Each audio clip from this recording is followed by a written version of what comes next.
Sudden ಆಗಿ ಏನೋ ಒಂದು ಹೋರಾಟ ಮಾಡ್ತಾ ಇದ್ದೀರಾ ಅನಿಸ್ತು.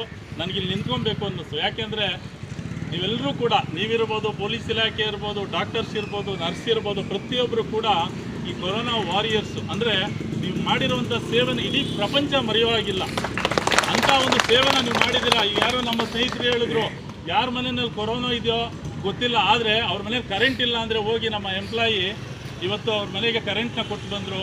ಆದರೆ ಈ ಓಡಾಡುವಾಗಲೇ ಕೊರೋನಾ ಬರ್ತಾ ಇದೆ, ಯಾರೋ ಒಬ್ರು ಕೆಮ್ಮಿದ್ರೆ ಕೊರೋನಾ ಬರ್ತಾ ಇದೆ ಅಂತ ಹೇಳ್ತಾ ಇದ್ದಾರೆ. ಅದನ್ನು ಯಾವುದೂ ತಲೆಯಲ್ಲಿ ಇಟ್ಕೊಳ್ಳದೆ ತಾವುಗಳು ಸೇವೆಯನ್ನು ಮಾಡಿದ್ದೀರಾ.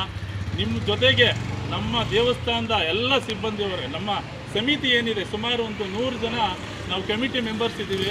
ಸುಮಾರು ಒಂದು 2000 ಜನ ಅಜೀವ ಸದಸ್ಯತ್ವ ಹೊಂದಿರುವಂಥ ಇವರಿದ್ದಾರೆ, ಭಕ್ತಾದಿಗಳಿದ್ದಾರೆ. ಅವರೆಲ್ಲರನ್ನೂ ಕೂಡ ನಾನು ಪರ್ಸ್ನಲ್ ಆಗಿ ನಿಮಗೋಸ್ಕರ ನಾನು ರಿಕ್ವೆಸ್ಟ್ ಮಾಡ್ಕೊಳ್ತೀನಿ. ನಿಮ್ಮ ಹೋರಾಟಕ್ಕೆ ನಮ್ಮ ದೇವಸ್ಥಾನದ ಎಲ್ಲ ಸಮಿತಿಯ ಸದಸ್ಯರು ನೀವು ಎಲ್ಲಿ ಹೇಳಿದ್ರೆ ಅಲ್ಲಿ ಕರ್ಕೊಂಡ್ಬಂದು ಬೆಂಬಲವನ್ನು ಸೂಚಿಸ್ತೀನಿ.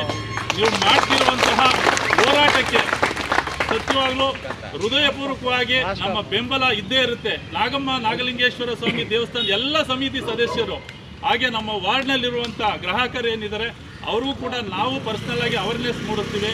ಅವ್ರೇನೋ ಒಂದು ಹೋರಾಟ ಮಾಡ್ತಾ ಇದ್ದಾರೆ, ಅವ್ರಿಗೇನೋ ಒಂದು ಅನ್ಯಾಯ ಆಗ್ತಿದೆ, ದಯಮಾಡಿ ಅವ್ರಿಗೆಲ್ಲರಿಗೂ ಕೂಡ ನಾವು ಸಪೋರ್ಟ್ ಕೊಡೋಣ ಅಂತೇಳಿ ನಾನು ಕೂಡ ಆಗಾಗ ನಾನು ಧ್ವನಿವರ್ಧಕ ಮೂಲಕನೇ ನಾನು ವಿಚಾರಗಳನ್ನ ತಿಳಿಸ್ತೀನಿ. ಯಾಕೆಂದರೆ ನೀವು ಹೇಳ್ತಾ ಇರೋದು ಕರೆಕ್ಟ್. ಇವತ್ತು ಖಾಸಗೀಕರಣ ಆದರೆ ಅವನೇನೋ ಒಂದು ರೇಟ್ ಫಿಕ್ಸ್ ಮಾಡ್ತಾನೆ, ಆ ರೇಟ್ನ ಗ್ರಾಹಕರು ಕಟ್ಟಬೇಕು.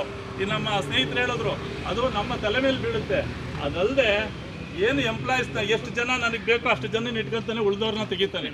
ಯಾಕೆಂದರೆ ಇದು ಸುಮಾರು ಆಗಿದೆ. ಈಗ GKW ಬಾಗಿಲು ಹಾಕಿದ್ರು, ಇವತ್ತು ಲ್ಯಾಂಪರ್ಸ್ ಬಾಗಿಲು ಹಾಕಿದ್ರು, NGF ಬಾಗಿಲು ಹಾಕಿದ್ರು. ಅವರೆಲ್ಲ ಅವರ ಕುಟುಂಬಗಳು ಏನೇನಾಯಿತು ಅಂತ ಎಲ್ರಿಗೂ ಗೊತ್ತಿದೆ. ಇವತ್ತು ಸೋಪ್ ಫ್ಯಾಕ್ಟ್ರಿನಲ್ಲಿ ಎಷ್ಟೋ ಜನಕ್ಕೆ, ನಮ್ಮ ಅಣ್ಣ ಅಲ್ಲೇ ವರ್ಕ್ ಮಾಡ್ತಾರೆ, ನಮ್ಮ ತಂದೆ ಅಲ್ಲೇ ವರ್ಕ್ ಮಾಡ್ತಾಯಿದ್ರು, ಅವರಿಗೆ ಪೆನ್ಷನ್ ಬಂದಿರಲಿಲ್ಲ, ಪೆನ್ಷನ್ ಸ್ಕೀಮ್ ಇರಲಿಲ್ಲ. ಈಗ ಯಾರು ಅಂಡರ್ಟೇಕಿಂಗ್ ಸೈನ್ ಹಾಕಿರಲಿಲ್ಲ ಅವ್ರಿಗೆ ಪೆನ್ಷನ್ ಕೊಡಬೇಕು ಅಂತೇಳಿ ಆರ್ಡರ್ ಆಗಿದೆ. ಈಗ ತೊಗೊತಾ ಇದ್ದಾರೆ. ಈಗ ಒಂದು ವಾರ 15 ದಿವಸ ಆಯಿತು ಅದು ಆರ್ಡರ್ ಆಗಿ ಅವ್ರಿಗೆಲ್ರಿಗೂ ಪೆನ್ಷನ್ ಬರುವಂಥ ಒಂದು ಸ್ಕೀಮ್ ಬಂದಿದೆ.